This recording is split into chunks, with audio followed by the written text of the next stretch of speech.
Hello everyone, it's Sam here with Pepito. We're very excited to tell you all about my experience in Orlando, Florida for Halloween Horror Nights. So let's get spooky together. This is Haunted Hangover.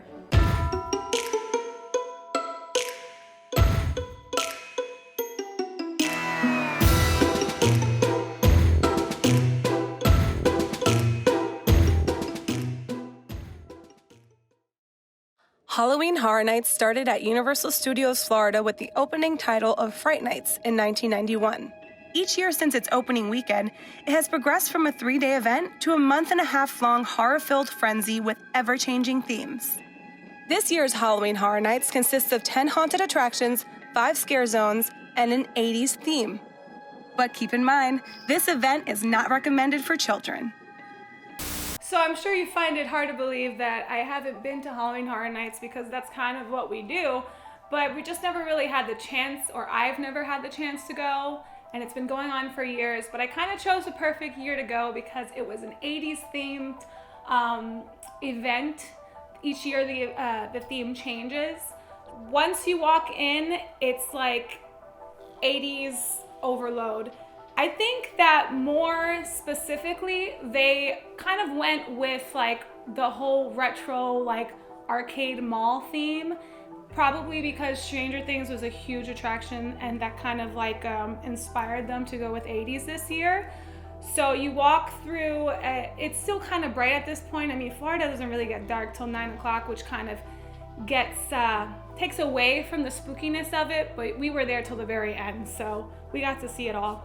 There are characters walking around trying to scare you, crazy decor. It's like you're walking into another world. And these are really just pathways that lead you from one haunted house to another haunted house. Okay, I'll just go ahead and read off the scare zones to you. There was about 5 of them, and they were as follows. Okay, something called a vanity ball, anarcade,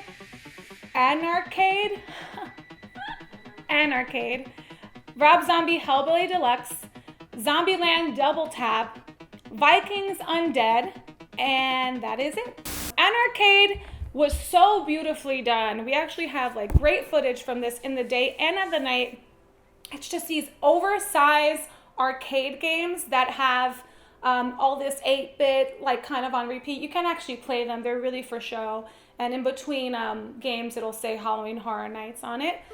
It's like a long walkway. There's like these Tron like spooky characters. I don't really know how to describe them. Some of them are on stilts and some of them have like swords, but Tron is like a great way to describe it because they're all neon and lit up. And it's just a small walkway where you walk down. I found that Anarcade was probably visually like stunning, but there wasn't much to it, just a few oversized arcade games. So, and it was a short walkway. The Rob Zombie Hellbilly Deluxe was probably my favorite scare zone. It is legitimately like walking into a Rob Zombie music video or film. There's a crazy giant entrance with like fire spitting out of the top. There's a bunch of hot chicks, very attractive young ladies dancing around in provocative outfits with like whips and handcuffs, and there's even a little set for the Living Dead girl like music video. She's just there in front of the thing. They have girls even dancing on like these 2-tier like kind of I don't know what you would call them, like posts up in the sky. Just do it. It was just like so over the top and like just so well done, so beautifully decorated. Let's get into what we came here for, the haunted attractions for Halloween Horror Nights. There were 10 attractions in total. 6 of them were IPs, and then 4 of them were original concepts. The IP haunted houses were Stranger Things, as I already mentioned, Jordan Peele's Us, Universal Monsters, which is kind of a year-round thing in a sense, right? Because they have that cafe there and their shows that they do. Ghostbusters, Killer Clowns from Outer Space, and House of a Thousand Corpses. The other haunted houses that were original concepts were Depths of Fear, Graveyard Games, Nightingale's Blood Pit, and Yeti from Yukon. Okay, so my favorite haunt from the IP haunted houses, if I had to just choose two, just for the sake of time in this video, it will definitely be number one was Us. The opening scene in Us is the opening scene in the actual haunted house. It is so shot for shot. You walk onto a beach and it's actually raining inside the haunted house. It was like drizzling when you walk in. Walk onto the beach and there's that kind of like a spooky fun house. It's like a house of mirrors. There's like the spooky owl on the wall that's like spinning. From the set design to like the sounds and even that I got 5 on it, like that weird kind of violin version of it that's in the film when she has her kind of like killer ballerina stabbing scene. That was like even thrown in there. It was so eerie, and the characters in particular look almost identical to the characters in the movie. They even have like a little 10-year-old girl going around scaring people. It was absolutely fascinating and terrifying. Like, it actually scared the crap out of me. So Us, hands down, best of the 6 IP haunted houses. Okay, so the second best for me, again, I am a little biased on this because Stranger Things is one of my favorite television series, is obviously the Stranger Things house. In this one in particular, we kind of just start at the end of the first season where the Demogorgon is in the classroom with 11 and she's kind of like bugging out and killing him. So baby 11, right? Because she's like 2 years older by the time we get to the third season. And then we do kind of a little bit of the second season. I think most of this haunted house, probably because the series just finished their last season, is in the third season. And I actually really like this because the show in general is pretty colorful, so I wasn't sure like how scared I'd actually be in this house. But the thing that scared me the most were not like the prop Demogorgons that are literally everywhere. There are Demogorgons when you turn every single corner. It's the crazy, angry Russian government dudes that actually have like machine guns inside of this haunted house that terrified the crap out of me. They're all like in white lab coats and they come out and they shoot a gun and a sound goes off. That's kind of scary to me, and it seems like kind of a sensitive topic now. Maybe that's why I got so scared.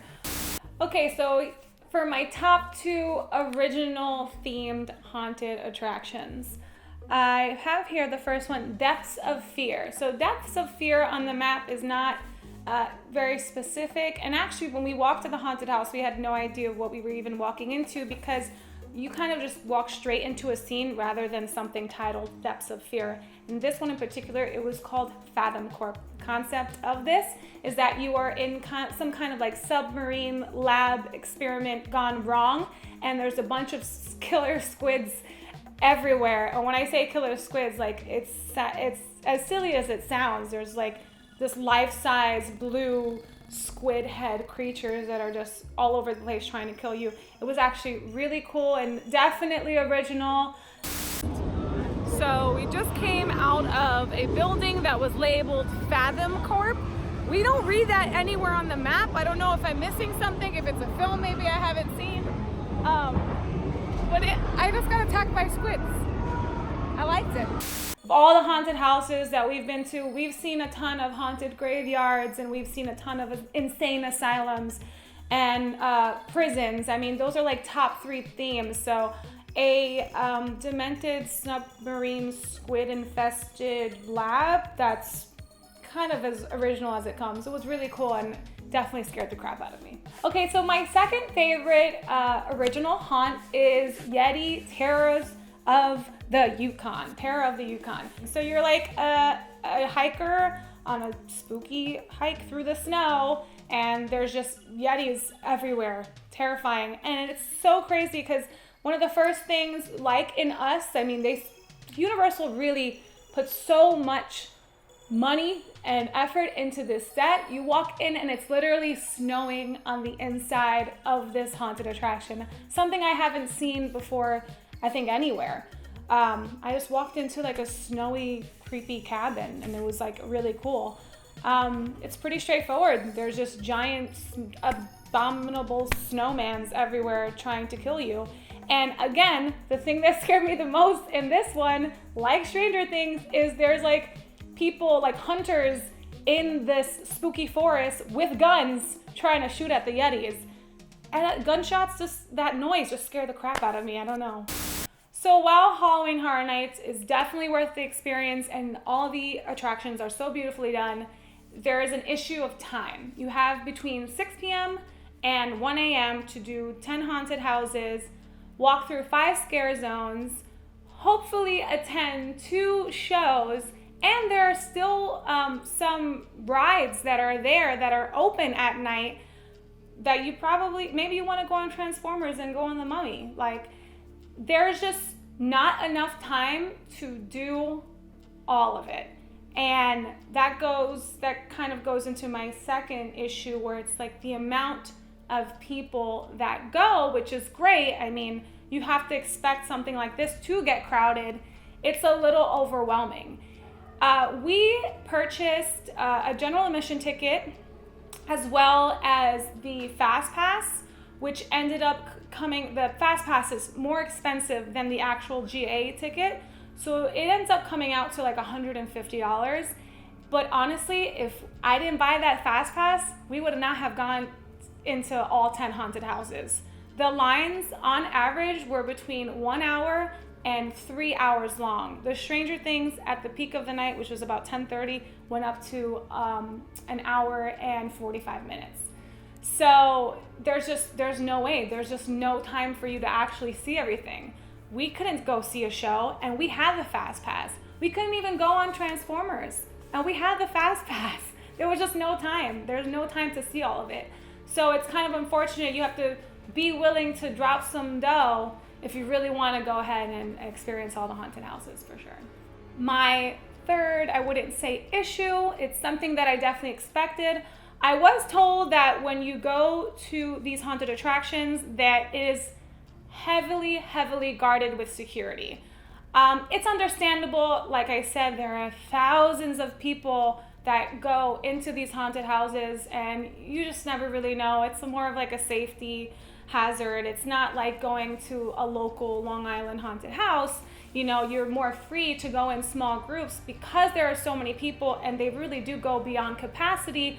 You are entering the haunted houses in a less intimate experience, and you're going in almost in a conga line. So, you know, I did get scared. I was kind of worried about the fact that because there were so many people going in there at once, it would take away from the experience and I wouldn't get scared, but I jumped a lot, even though there were a ton of people standing in front of me. The timing is just right, and the sound is so loud in there that you don't even hear the people screaming in front of you or behind you. Okay, so overall, Halloween Horror Nights is one of the best haunted events that I've ever been to. As expected, this set is absolutely incredible. All of their characters their energy is up here, and they're there to scare you. They really commit to it, and it's just a lot of fun. And there's booze everywhere, which is helpful. Of course, as I said, it's not perfect. The overwhelming amount of security, overwhelming amount of people, and the overwhelming amount of time that it takes to get through the entire event is overwhelming. So I would say, all in all, Halloween Horror Nights gets 4 pumpkins. Okay, so that concludes our review of Halloween Horror Nights. If you like what you see, be sure to subscribe and follow us on Instagram and Twitter at Haunted Hangover. And if you attended the event and you loved it, leave a comment. We love to hear from you. Remember, the best cure to a hangover is more booze.